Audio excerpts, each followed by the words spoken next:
Good morning বলো। সকাল সকাল সকাল সকাল একটু গুড মর্নিং বলো। অনেকক্ষণ উঠে গেছে আত্মজা, অনেকক্ষণ ওর আত্মজার মর্নিং হয়ে গেছে। ঠাম্মির সাথে ছাদে ঘুরে ঠুরে এসছে। এখন সকালের কি করবে পাপা, কি করবে? এখন সকালের ব্রেকফাস্ট করবে। ব্রেকফাস্টে আজকে আত্মজা কি খাবে? আত্মজা কি খাবে ব্রেকফাস্টে? এটা খাবে, এটা খায় না, এটা খায় না, এটা খায় না, এটা খায় না, এটা খায় না। আজকে সকালে আত্মজা স্যারেলাক্স খাবে, তাই তো? তাই তো, তাই তো স্যারেলাক্স খাবে তো আজকে সকালে।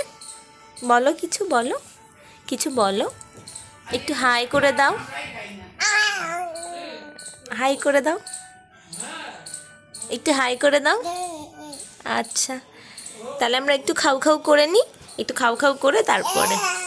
আচ্ছা, খাও খাও করে তারপর আমরা একটু খেলবো।